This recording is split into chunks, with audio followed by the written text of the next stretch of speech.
going very fast. By the time Steven Spielberg's movie Ready Player One, that many of you know about, comes out in 2018, we suspect there'll be a blockbuster virtual reality application along the lines of Pokemon Go that will be foisted on the world. And recently, some of you may have seen that President Obama was actually publicizing the National Park Services with 360 video. Those of you who follow a lot of the binge watching might have seen Snapchat 360s of Stranger Things previews and that sort of thing. So it's beginning to enter and seep into the consciousness in every which way with a lot of different hot properties. Our panelists are going to share with us some examples from gaming to medicine about how these three technologies are taking shape. And they're going to take us back a little bit of some of the history. Some of them are going to share some objections they've gotten from clients and how they've overcome them. And we want to make sure that we get to the definitions, that we share some things that are ripped out of today's headlines, and we try to rip some things out of tomorrow's headlines to share with you as well. So without further ado, I was going to go and ask each of the panelists a question that also includes their slight introduction of them as well. So Malia Probst, not only are you the co-founder of Reality Inspired, but you're a trend spotter on two podcasts, Real Virtual Show and VR Scout Report. I was wondering if you could do us the duty of sharing the official definitions, get us all seeped into the lexicon of this about 360 VR and AR. Let me do the duty, absolutely, of course. So if you are looking for resources to kind of figure out more stuff about virtual reality, augmented reality, 360 video, Real Virtual Show is one of the podcasts I do. I also do the VR Scout Report, which is a weekly VR AR news wrap-up. I'm also brand director for VR Scout, which is based in Los Angeles, and it's one of the leading immersive media companies in the world. So kind of touching upon Stefan's first point, which is what are those definitions, right? So let's kind of lay that out there so we are all on the same page and we don't kind of leave anyone behind. So you're going to hear all these different words, right? You're hearing mixed reality out there, you're hearing augmented reality, you're hearing virtual reality, you're probably thinking, what the heck does it all mean, right? So you might even have started to see some of these clickbait titles that say AR versus VR. And hey, conflict drives clicks, right? So that's why you see that. However, there really is no conflict between these technologies. It's really all a spectrum. So let's kind of start with 360 video, okay? And that's what you're seeing starting to show up in your Facebook feed. You're seeing that on YouTube a lot. And what that is a spherical video that shows you one fixed perspective. And so you're going to see 360 degrees around that camera. So this camera right here is showing all around it. So people can see me sitting here, right here. They can see Kathy right next to me. They can see Ryan. If you're interested in VR Scout, by the way, Ryan's another great resource. He's the head of our studio out there in Los Angeles. So it's going to show that entire perspective. So it's going to show a lot more context. However, that is a fixed perspective, and there's no way to kind of interact with the environment or affect that environment. So let's talk about augmented reality. You can kind of think of Google Glass as a reference point. However, that was a very rough, elementary, early version of that technology. It wasn't very robust, and quite frankly, it was before its time and it wasn't ready yet. Virtual reality is when you are completely surrounded by the experience, whether it's a computer-generated environment or we're using 360, we're using spherical video. There is technology that is coming down the pipe. You can look up volumetric capture, you can look up photogrammetry, and that's a way to capture the light field so you can actually move around in that light field. Virtual reality is when you're in it. So right now it's all computer-generated simulations, and you can actually affect that environment. So I could get up in a computer-generated environment in the simulation, I can get up, I can walk across the room, I can turn that doorknob, walk through that door into another room. So you're literally inside another world and you can affect that world. So fundamentally, the true version of virtual reality is when you have agency, and that's when you can affect that environment. So let's think about a spectrum, right? Virtual reality, your entire senses are consumed. You don't see the real world. On the other side of the spectrum, we have augmented reality, where it's overlaying your real world view. So seeing pixels, like I'd be sitting here with Kathy and, you know, you showing, oh, this is where, you know, this is Kathy's birthday or whatever. Let's say I'm driving, you know, we see a lot of cars with heads-up displays that are kind of early versions of that technology. But don't believe the headlines when you see versus, because it is not versus, it's really a spectrum. And whether it's just overlaying the real world or completely replacing the real world, it all kind of falls along that spectrum. Thank you, Molly, appreciate it. I'm going to move over here to the middle of the guys' side of the prom over here. Sorry, with Edwin Rivera. We're all contemplating this week's news about the iPhone 7, the idea that a jackless phone is going to allow your headspace to be surrounded by its own sound and potentially video. And I know that you've been involved in this whole game for many years. And had some really huge successes with a project with the Avengers and Walmart, for instance. You're now the corporate evangelist for Life Wallet, and I know that you said that you have some work coming down there that will be to TBD that we'll be able to learn more about. So right now I want you to be our historian of the group and take us back a few years and tell us a little bit about some of the things that worked and didn't work over the years that might be weighing in the consciousness of some of our clients or colleagues. Great. So that officially makes me the old guy. Back in 2009, we started working with augmented reality, and back then it was only available on the web, right? You could only, you had the limitations of launching a campaign, and it was URL specific. There was so many reasons to not do it. Really talked about the experience of things being ahead of its time. Augmented reality back in 2009, 2010, it was so hard, but it was really cool. So we got into every agency. I had a startup back then by the name of Reality Boost. I sold that company in 2014. And we were trailblazing at the time. We really took the technology, and our specialty was making it sellable, right? So I was always considered the dumb guy in the room because I kind of knew how to explain it. And agencies would reach out to us and say, so what do we do with this? You know, we think this is awesome, but how do we put this to work? And some of the things that I learned was, obviously it's going to sound cliche-ish, but it was all about the engagement, right?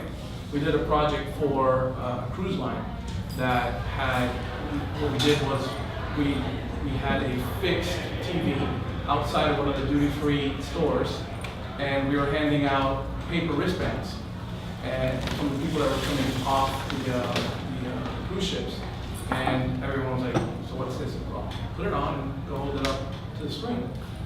So when they did, guess what? A really cool watch, female and male version popped up. Everyone was like, wow, this is so cool.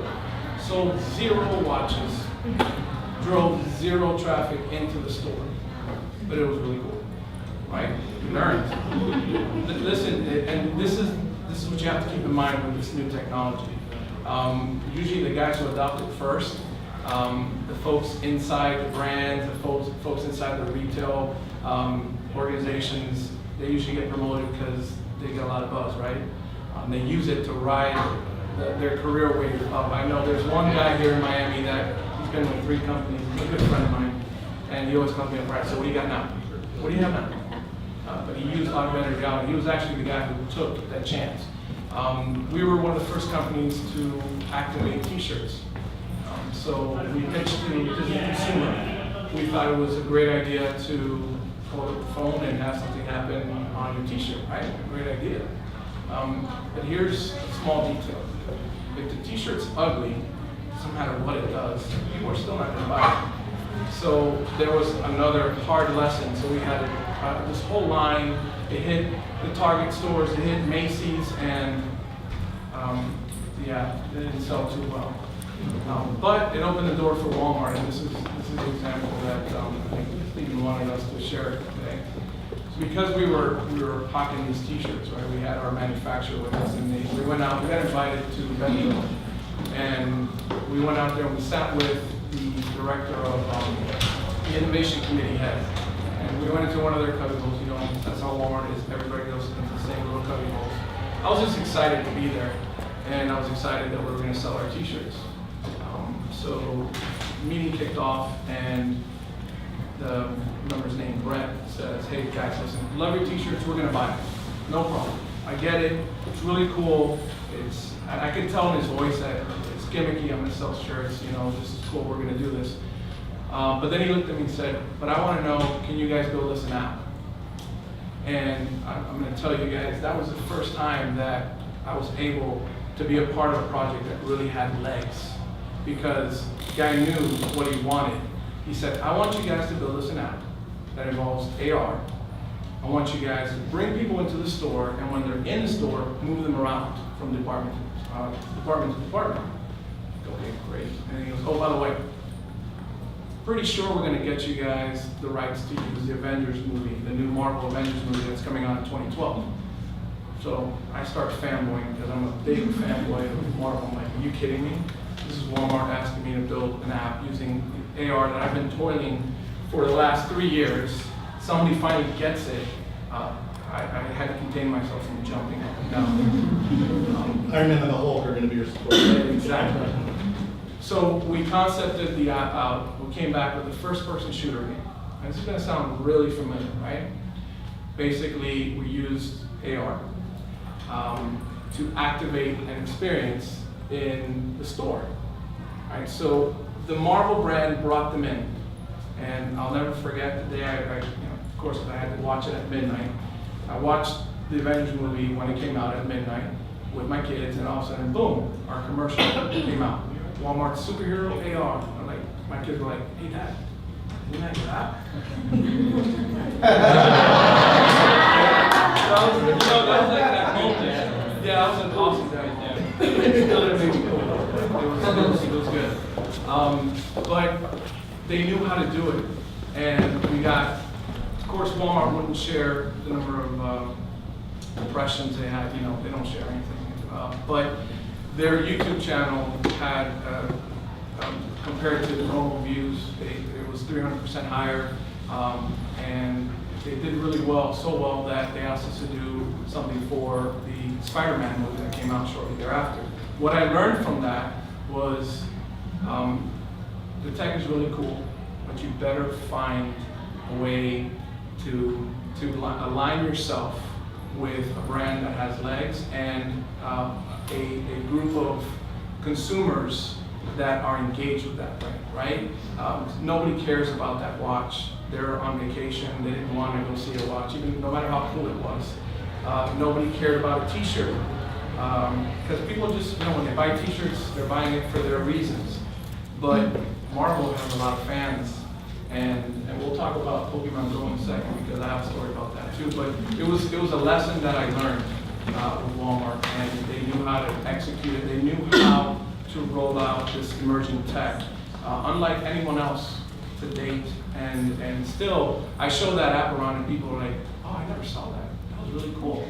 And it had phases, by the way. It had the pre-release, then the DVD release. So when the DVD came out, they had product activation. So it went from unlocking weapons of the Avengers in different department stores to going to the market side pizza in the deli and grabbing that pizza box and not throwing it away because it had a 3D element on it when you pointed your smartphone at it. So it was really well executed, and we were happy to be a part of that. Thank you, Evan. I'm sitting over here at the end. Some of you in the last panel might have seen this guy. This is Joe Martin. He is a social insights lead for Adobe. And I think in your position there, you're seeing a variety of trends. And your company has also been making news this past couple of days with Adobe Creative Cloud, hastening the ability to update content and collaborate. I was wondering what you're seeing, Joe, in terms of the growth of new forms of video in the social sphere. Yeah, so video is just exploded in social, which is kind of funny because it's not just new. We've had iPhones for a long time, right? We've been able to create video for a long time. But I kind of think that video shows to me that people want to revert back to how social was in 2005. If you look back at your feed when you first set up Facebook, I think mine was 05 or 06. And I look back and I have a lot of like one message comments to my friends. Like, hey, we should go to lunch sometime. It was like the new form of text messaging. And or like reconnecting with people I hadn't seen since high school. And then you look at your feed nowadays and it's pretty much images of yourself and your family, or like friends or a vacation, or it's content sharing. And I think video kind of reverts us back to really a raw form of connecting with people. So you have these one-off messages, but now you're having one-off messages in video that are with people that are across the world or across the country, and it provides you a way to connect with a really big audience.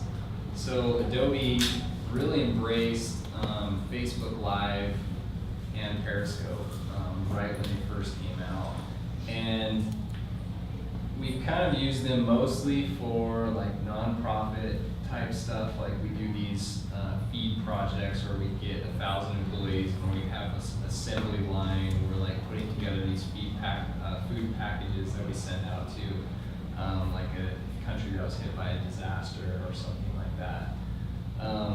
And also just like showcasing our buildings for recruiting and kind of showing the cool basketball court that we have at our headquarters, and the gym and all the other kind of cool things that we have, nap pods, which I could really use right now. And it's just amazing how video really connects us with people, and the engagement's there as well. I mean, we're seeing 400 to 500 times the engagement rates that we see with a normal post, even when we have the same type of promotion. So video is just exploding. And you mentioned Creative Cloud. That's always going to be a standalone product for video, and just continuing to make tweaks to that to make sure it's keeping up with the live opportunities that are happening in video. Thank you, Joe. Alex, right here, is the Vice President of Operations for Ollie Camera. And I was going to ask you a little bit more about the sort of hardware that one needs to properly get into this game of 360. Right, so before I answer that question, let me ask the audience, how many of you actually tried the VR headsets? Have you tried VR? No? So about half of the audience, right? So there is two aspects to VR, and some people argue that 360 is not VR, which sometimes is true. Sometimes you really need 360 video for VR to function. And VR in general includes the head-mounted display or VR headset, and you also can use your own phone, or you can use a computer to watch the videos or play the games. So experts predict that by the end of 2016, there will be 16 million headsets sold. And this is a huge number if you think about it. And all those people need to view something on the VR headsets. And there is two types of content you can actually watch through the VR headset. One is computer-generated content or animation, and you need to literally invest months and sometimes millions of dollars to create the VR game. So that's not really scalable, even though there is more than 20,000, I believe, according to the Goldman Sachs report, they identified 200,000 people signed up as developers for Oculus Rift games. So that's also a huge number. But the other type of content that you can create for VR is 360 video. And that one is Ollie camera. The one I hold in my hands is also a 360 camera, available through retail. You can buy it at major retailers, you can buy it on Amazon, you can buy it on the website. It retails for less than $500, so the price point is very affordable. And it's really easy to create videos with such type of cameras, because you just simply click one button on the mobile app and then you record the video. If you have the right camera, you can live stream at 360 to YouTube, and Facebook is going to support that soon as well. So I'd say from the hardware perspective, the hardware is already available. The cameras are there, the headsets are there, the phone is your portable VR display. You can use it anywhere, you just need the VR headset. And for VR headsets, the price point is literally zero, because you can get a Google Cardboard and do it yourself.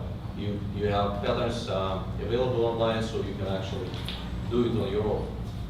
On the augmented reality side, I was actually very impressed by a movie, a small video, which is called Sight. I don't know how many of you actually saw it on YouTube, but the video is talking about a guy who wears contact lenses. And through those contact lenses, he could play the games, he could see the videos, he could actually go on a date with a girl, and there's a wingman application telling him what to do and how to, to win the heart of that girl. So that's pretty amazing about where the world is moving with augmented reality. But I think 360 video and VR is essential for us to get there, because this is just a necessary step in technology. Fantastic, thank you, Alex. Finally, to my right and your left, most of you probably do know this fine woman, Kathy Hackle. He's been very much an early adopter of these technologies. Through Latinas in VR, that you, an organization you founded, and your consulting work through Boom Social. And I was wondering if you found any pockets around the world through your travels, because you're probably one of the folks who's the most traveled among our groups with your speaking and consulting. Any pockets around the world or media companies that you've seen are doing some incredibly great work embracing these technologies? And you also will plug a Yes. item here. Before I answer your question, I want to tell you guys, anyone interested in getting a headset today? Okay, so I see some folks. Okay, we're gonna give away one of this headset. What you need to do is on Twitter, you need to retweet. This is being transmitted on Periscope through @VRSalon, so VRSALON. So if you retweet that, at the end we're going to choose someone. Ryan Bell is going to help me over here. Choose someone to take a headset home and kind of experience VR at home if they want to. So I just got back from Mexico from the first International VR Fest in Spanish. That has been held in Latin America, and it was truly fantastic to see the creativity and everything coming from Latin America. One of the messages that I want to give to folks here that are interested in getting in VR, in the creation side of things, is that the hardware is universal. This hardware, the cameras are universal, but there is going to be a need for content in Spanish or in different languages for content that's going to be culturally relevant. So it's a great time and great opportunity to get in there in the creation. Ryan Bell over here is creating some amazing content. We are part of a team that's doing a VR documentary on child trafficking for Erase. We're trying to raise awareness on child trafficking through a virtual reality documentary. So it's virtual reality for social good, and Sandy's over there from Erase. So it's been interesting. I think that there's a lot of creativity coming in from Latin America. I also think if you ask people, one of the hotbeds for virtual reality in the world is, it's obviously San Francisco, Silicon Valley. You've got LA, where these folks are, where a lot of the content is being created. Amsterdam is one of the places. Amsterdam, no. Yes, Amsterdam, Van Holland. It's one of the places that is getting a lot of attention, in that they're doing a lot of stuff as well. But it's interesting to see kind of what's happening internationally in the content. I also want to say something.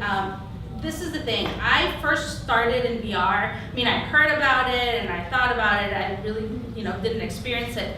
But until I went to a journalism interactive conference at the beginning of the year, and I got involved. I had my first experience. One of my first experiences was Aleppo, which is from Riot News, where you're actually in 360 degrees in Aleppo. You're experiencing what the people in Syria are seeing and are experiencing. And when you're in that type of situation where you're involved, your whole being is involved in what you're seeing, it creates empathy. And that to me was huge. I equate virtual reality and the possibilities of virtual reality with empathy. That's why I think that in some way, shape, or form, virtual reality is gonna make us human again. We've lost a lot of, we've desensitized ourselves. I always tell the story is, I used to work as a journalist at CNN, and one of my jobs was to look at the footage that was coming in from Iraq, for example. It was way back, obviously, from Iraq. So part of my job was to look at the beheadings. Part of my job was to look at the bodies of soldiers being burnt and dragged on the streets of Iraq. I had to look at that because I had to tell the affiliates at CNN, there's critical footage from this time to this time. And it amazes me that in those years since I worked there, now people seek this type of content on YouTube. People go and see these things and they seek it out. And I think that eventually when we're gonna be able to see see things in 360, in virtual reality, it's gonna create real empathy in us. And it's gonna create that empathy that we're lacking, it's gonna make us human again in some way, so. Thank you. Well, both of you, Malia and Kathy, have been really good predictors based on your research, your studies, and being early into this game. This summer we saw a lot of surprises. Some of them maybe weren't surprises to you, but real life events being broadcast on Facebook Live. After Periscope, it certainly got its communities going. Then we saw some fun activities like Pokemon Go. And we saw Facebook obviously bringing a lot of 360 video pictures in. Didn't know if you could predict what things you think are going to just drop any day now, or if one of these three areas is going to have something that hits before the holidays. I think we're going to see a lot more access to data. You know, Facebook recently rolled out one thing's called a guide, the other one's a heat map for 360 videos. And what that does is using the gyroscope on your phone that senses motion, right? Facebook can tell you, and not just Facebook, these tools are also accessible through other platforms. We can tell where you're looking. So let's say I have a headset on, I'm looking around, right? And I look over here, let's say I keep looking at her. For some reason, like that's the most interesting thing. So for content creators, you're the most interesting thing in the room right now.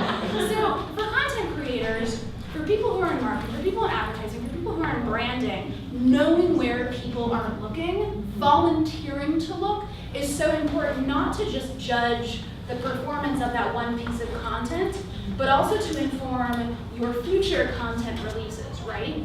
So the heat map is huge, and that's just a gyroscope on your phone, but we're also gonna see more eye tracking. So I can see exactly where you are looking. So Facebook has released a couple of tools of those in the last couple of months. And remember that Facebook's a data company. Facebook is in the data business. And so we're gonna see a lot more access to those data points. I'm also expecting to see some really interesting things, perhaps unexpected things coming out of Snapchat. I think we're also gonna see Instagram releasing 360 photos or videos at some point very, very soon.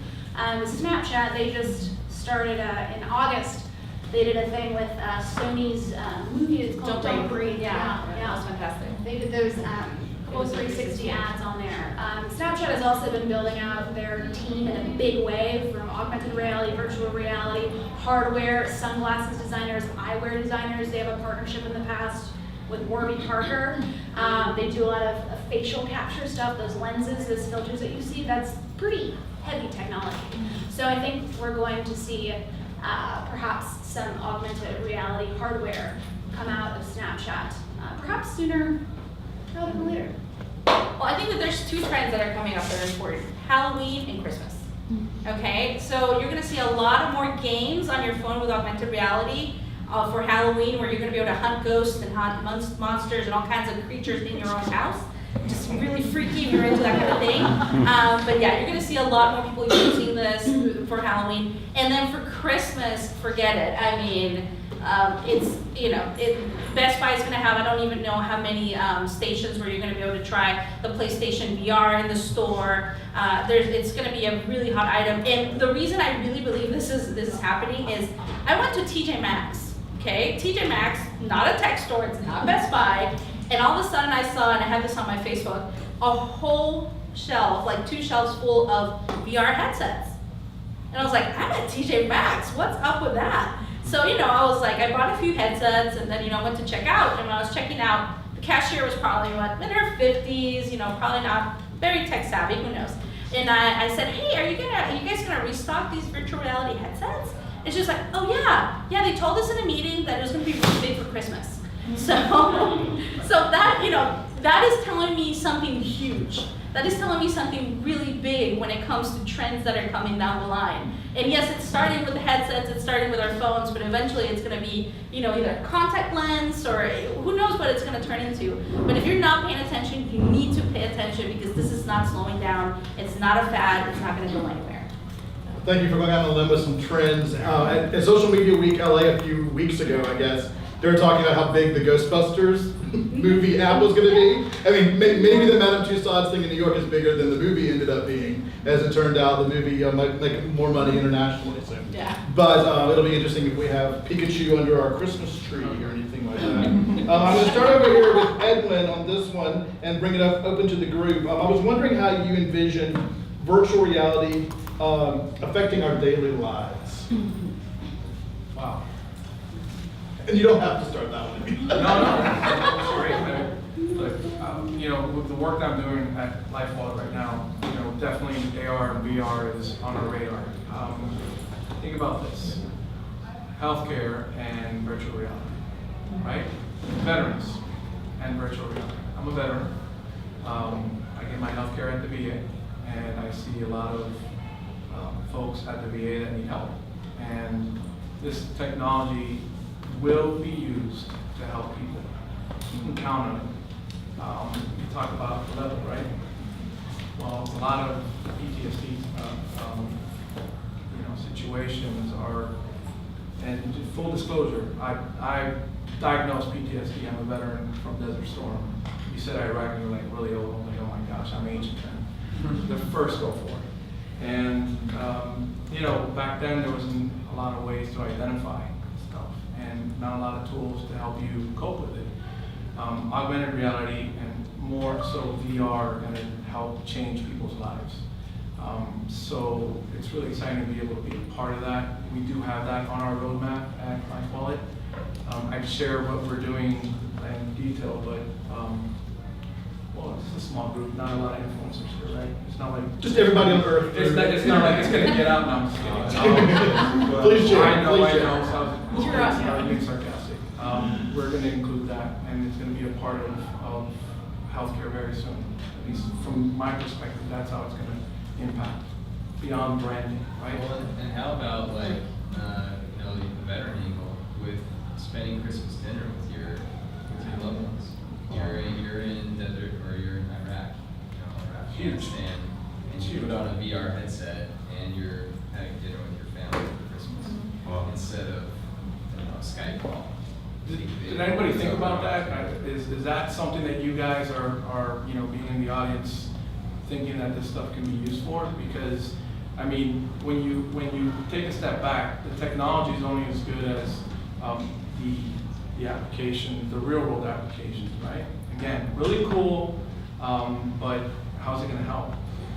So I think so many amazing things are gonna come. I'm really excited to see where the industry has evolved to when I hear folks like Malia talk, and man, I wish I would have met her. Oh my gosh, we would have changed the world back then. But we can change the world now, right?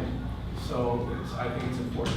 Incidentally, we're doing a play in Atlanta called Ugly Lies of the Bone, which is about veterans, and they're using virtual reality as part of the play. So folks are able to play with the headsets afterwards to be able to. And to that point, I actually had this discussion the other day, and there's ethical issues, of course, but let's say that you lose a loved one, but you were able to record something in VR with them, and you were able to sit down whenever you want on your headset with your mom and see her, you know, kind of in 360. So if you think about it from that perspective, I mean, and once again, there could be ethical issues, of course, but if you think about it from that perspective, it could be huge as well, so.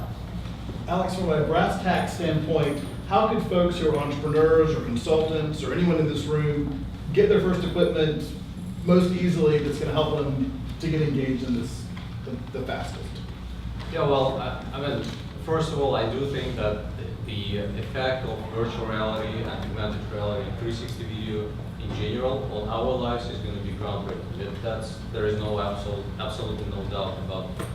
And we've noticed that, you know, from my personal experience, when I go online, and I've been in this industry for the past few years, when I go online and I see the pictures, photos, videos, I click inside those pictures and try to drag them in different directions to see 360 by 360.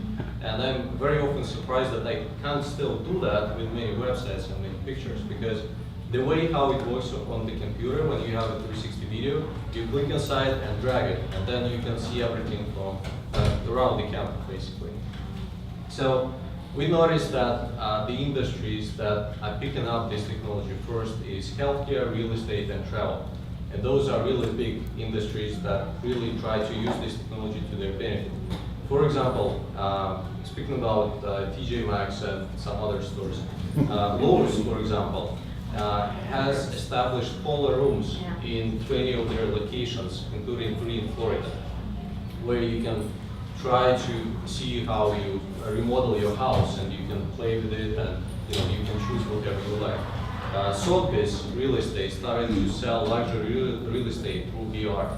And travel companies are picking up on 360 video technology to record the videos and actually try to sell it to their potential consumers. So in terms of how you get on that trend and you get the technology, I mean, it's all there already. There is a multitude of companies doing 360 video cameras. It's not easy to develop this technology, and we've been in this business for the past 4 or 5 years developing this camera and 360 video technology in general. And if you think back 1 year ago, and maybe Mali has done that as well, but you had to have 6 GoPro cameras bundled together in a rig to shoot a 360 video.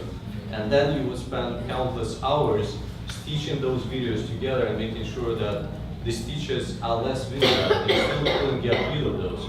So now there is no question about whether you need to stitch the videos. It's really easy. I mean, you pick up the camera, you click the button, and voila. I mean, you've got the 360 video. You can share it on Facebook, you can share it on YouTube, you can live stream to YouTube with all the camera only, but still.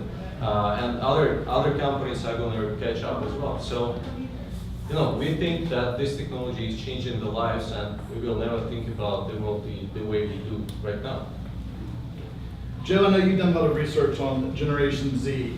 Now, I'm picturing a future world where these kids are growing up and they are VR, AR, 360 natives.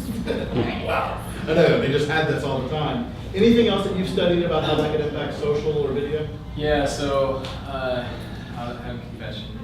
I'm a millennial. I have 2 Gen Z children. So, I could just take center stage. So yeah, it's crazy. There's been surveys that I've seen that I think it was 90% of Gen Z people have an interest in VR, and it was obviously the highest of any generation. Millennials was only around 75%. So you just see like the up and coming generation and how they want to interact with social. Kind of brings it back to more personal interaction, but also they want to have those personal interactions on Snapchat, but then they also want to do live video where they can kind of sell their personal self to thousands of viewers. And it's just amazing to see the changes that are kind of happening. And I see a future where my kids, I live in Utah, from Utah, but my wife has a lot of family actually here in Florida.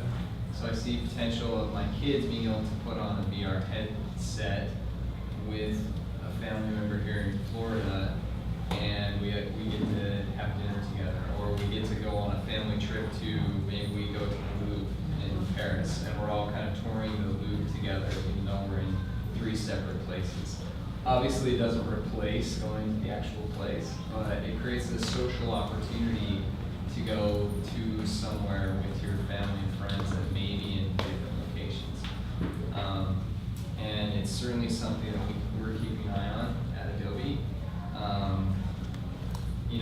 I always think of Minority Report when I think of virtual reality, or the Nintendo Power Glove, and those people are old enough for that.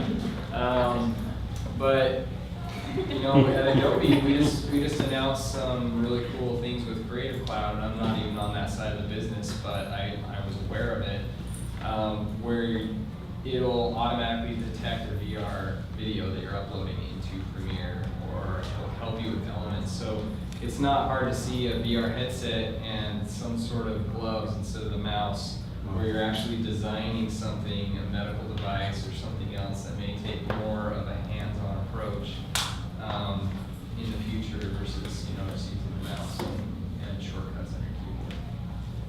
gonna bring it back down to this side, but ignore the brilliant women on my right. Facebook, we talked about this data company. What is significant about their investment in Oculus, and sort of what does that mean about what you think could happen in the future of that? Yeah. So you guys heard this little company called Facebook. They spent they dropped $2 billion on this company called Oculus back in the spring of 2014. And so I want to preface this by saying the idea of virtual reality has been around for a long time. It was conceptualized first back in Plato, Aristotle, Socrates. They were all talking about this, right? The first flight simulators came out in the 1920s. There was a VR headset called the Sword of Damocles, like a bathtub on your head. That came out in 1968. The first wave of consumer VR came out in the 90s, and now here we are poised. It really is a very nascent industry, and this is really the beginning of this coming to the general public, right? Getting back to Facebook and Oculus, $2 billion. Facebook has 1.6 billion users worldwide. Spent $2 billion. It's a lot of billions. Do you think that Facebook, the data company, has any skin in the game in making sure that every single general consumer out there has access to this? Yes, they absolutely do. It's not just a Facebook thing though, okay? Facebook is huge. Google is huge, right? So YouTube has 360 functionality. Facebook has 360 functionality. You have these two enormous tech giants battling out. It's like this video war for supremacy, right? And it's really Global combat. global combat. Global. So literally, like, you know, YouTube is the second biggest search engine, and Google is an actual verb. You know, they have so much skin in the game. This is not going away. To Kathy's prior point, this is not going away. So I've heard a lot of people ask, you know, about this question: how is this not like 3D television? I love this guy. He's rolling his eyes. I get it all the time. He works in VR. Yeah, right? The question, oh, this is like 3D television, right? This is like 3D glasses, right? It's the same thing. No, it's not. 3D televisions are an upsell.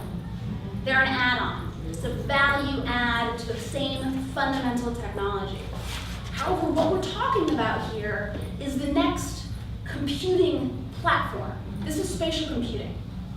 So when we're talking about PCs, right? And we're talking about the microcomputing revolution in the 80s, 90s, and then we all have laptops, and now all of us are walking around with $1 million worth of 1980s technology in our pocket. Joe, you said, oh, the iPhone came out a long time ago. I don't think it came out that long ago. It came out in 2007. You know, that was less than 10 years ago.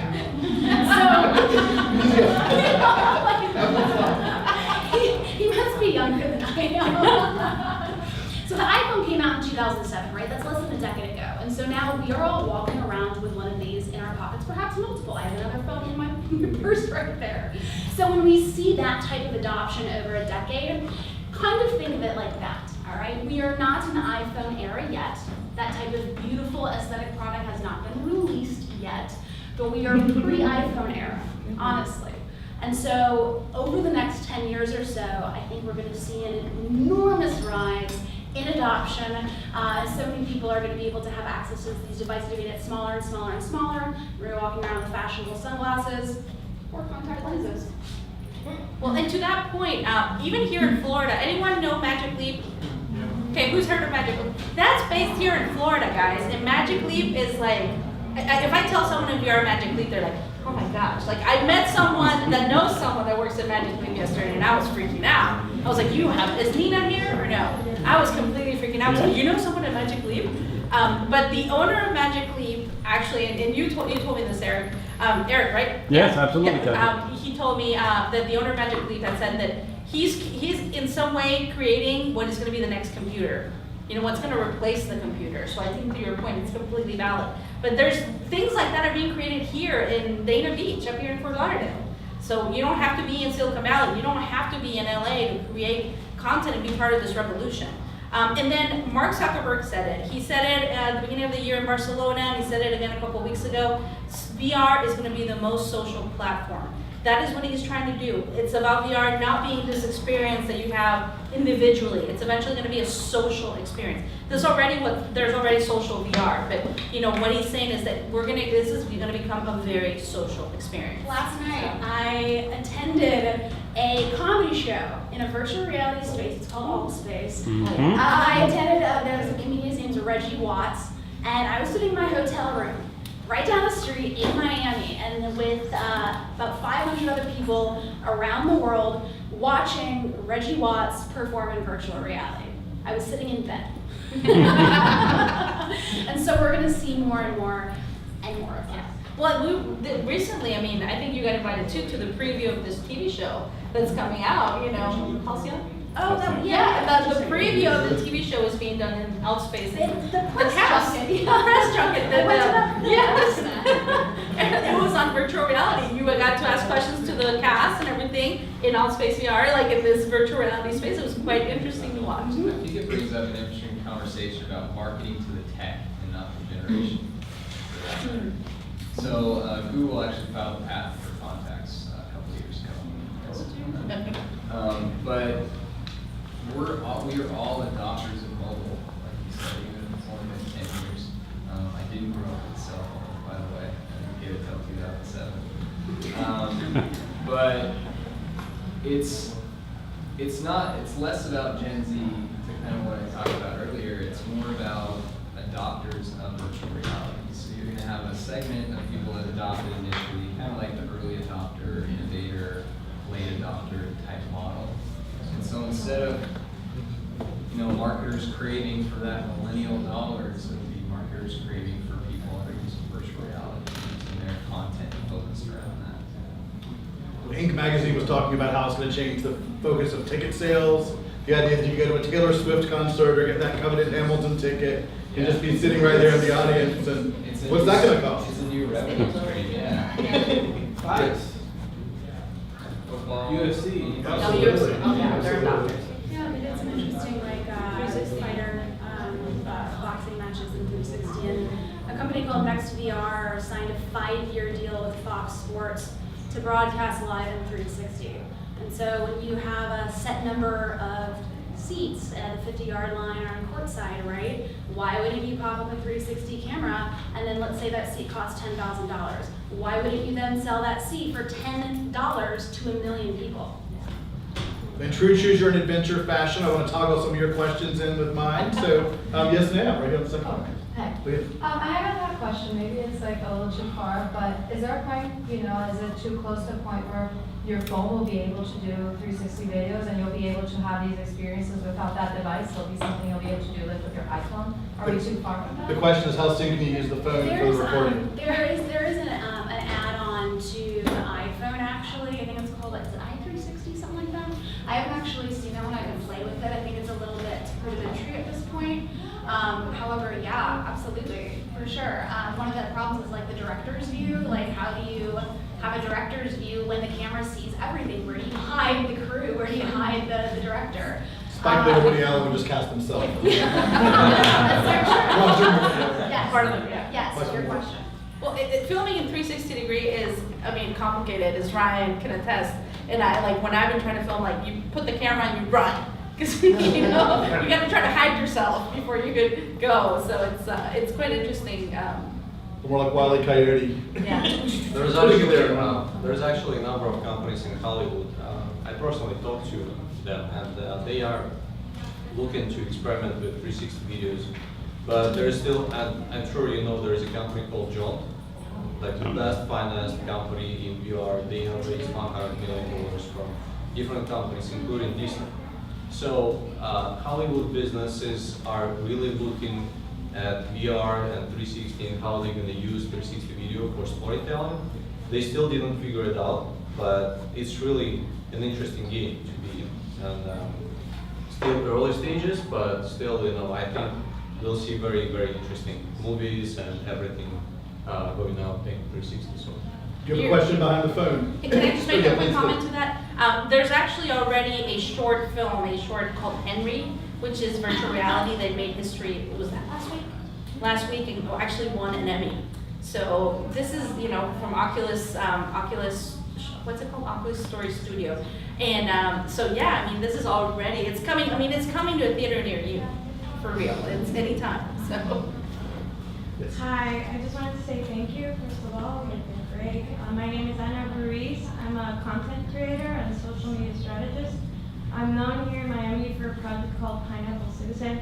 It's a pineapple that goes on adventures and other social media. So as a content creator, one of the biggest things that I'm seeing is that I'm going to have to evolve into VR and AR content and mixed reality content for social media. Now, those tools aren't immediately accessible to me right now, but I want to prepare, not all of them, like 360, sure, but like the real tools are not immediately accessible yet. Maybe you guys can tell me a little bit more about that. But in any case, my great idea here in Miami was to partner with Makerspace and extend their capabilities to a digital makerspace to help content creators learn about how to create VR, AR, and mixed reality content. And I'm wondering what you think about that idea. Is that something that social media people should be thinking about, content creators? Do we need spaces where people can learn or have access to equipment that perhaps they can't afford to, but they need to learn how to use or software of that sort? General paraphrasing of the question was content creators trying to use the tools and laboratories that now in existence to do that. How do you Get out there and make mistakes. There are definitely consumer-friendly price point 360 cameras out there. Yeah. You know, so go ahead and play with it, and don't. There's a lot. You know, we're in the age of limited attention, right? There's so much noise out there. So I would say, really look around. Like as a content creator, if you are in the branding space, like look around and do as much research as possible to be able to see what other experiences there are, so that you're creating good content and engaging content, and not just, you know, Content for the sake of content for the sake of content. Unity is one of the programs that you can use to create virtual reality worlds. They have a free, I do little things in Unity. It's not like great, it's not, but if you want to start kind of experimenting with it, I mean, download Unity for free, start trying it out, and feel it out. But I think that your idea is a fantastic idea, because people in social media, those influencers, those content creators are going to need to evolve. And if you provide that space for them to come and learn about the new tech and what they need to, and experiment and make those mistakes, I think that is actually a great idea. So there's your startup. Gentleman right here in the jacket. Hi, my name is Rafael. This has been really eye-opening. I come from the medical device industry and specifically surgical devices. And I'm thinking, what a great mechanism to train resident surgeons on virtual reality instead of having to go out and, sacrifice animals and things of that nature. Have you heard of any companies that are doing Do you want to go there? this type of work? Oh, what have you had a bariatric surgery? Oh, wow. I can tell you a very interesting case. So we partnered with the Bariatric Surgery Center in Mexico over the summer. So we helped them live stream a real surgery in 360 degrees via YouTube to a conference at another location where they had 200 people sitting in their headsets. Beautiful. So they could actually see the real surgical operation, and they could see exactly what the actual surgeon was encountering while doing the operation.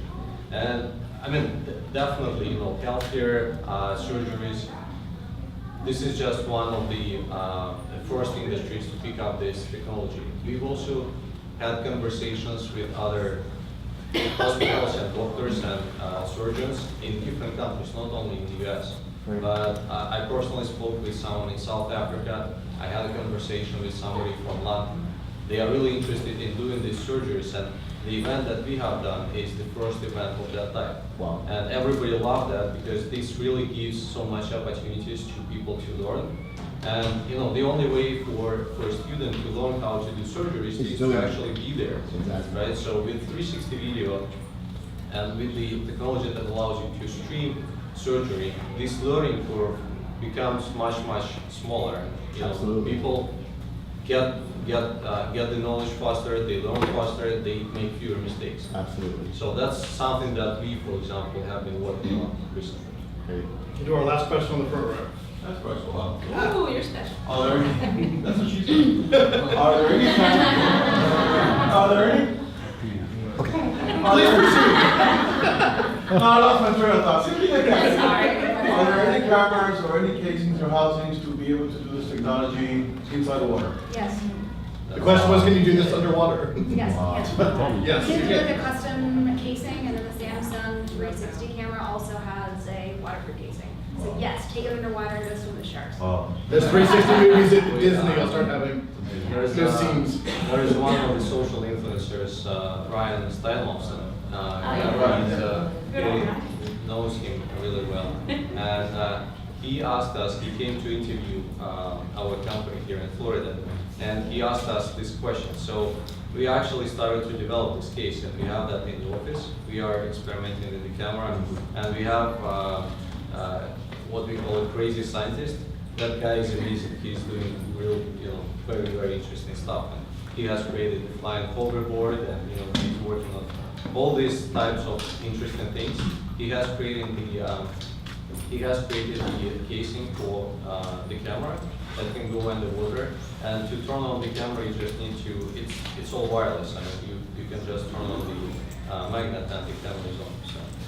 So. Do our virtual reality tweeters know who won the contest for this lovely device? Ryan, can you tell us what Gotta happened? wait until I can get on. Okay. Fantastic. So there may be room for one more question, and then we'll get on the phone and we'll give the winner their prize. Yes, ma'am. You had mentioned about using virtual reality for PTSD. Do you know more specifically what type of therapy is going to be interacting with that? Is it more like the EMDR type of things, or is it more prolonged exposure, or is it creating new memories? I've heard of Post-traumatic stress syndrome. So I've heard of several types of applications. The one that I'm most familiar with is prolonged exposure, right? Which makes sense. Think about it.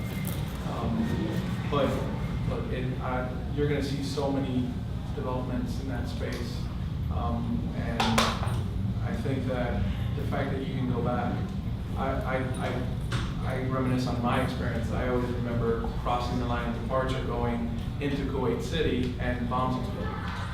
That was, I had a series of dreams or nightmares.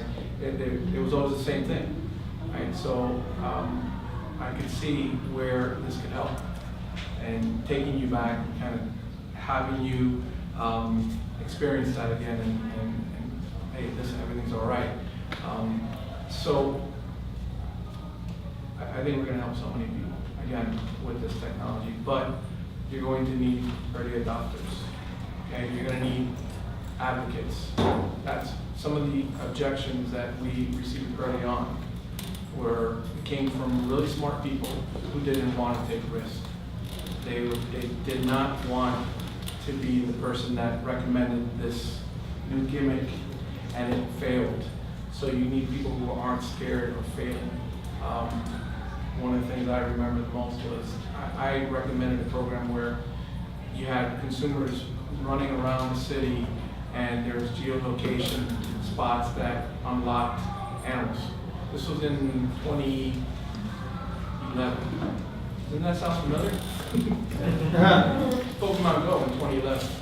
So yeah, you need advocates for all of this, whether it's AR, VR. You gotta find them. If you can't find them, you're in trouble, because they're the only ones that are willing to put their reputation on the line with the crazies. So I'm sure everyone on this panel can relate to that. So find the advocates.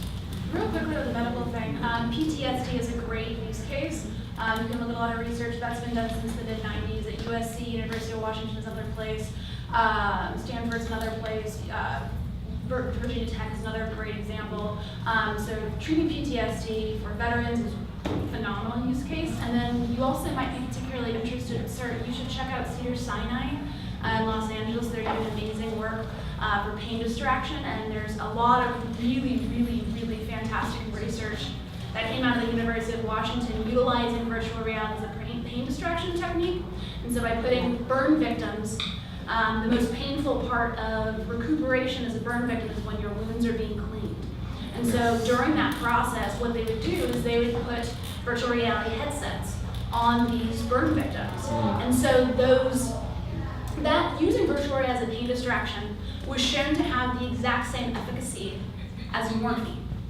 Wow. So why are we giving people morphine? I hate to interrupt Oh, you, yes. but does anybody have a white Land Rover? A what? Because you're about to get to a White Land Nope. Rover. All right. With that White Land Rover, I wanted to give these 5, and with your prizes, I just wanted to give a shout out to these 5 folks. Thank y'all so much.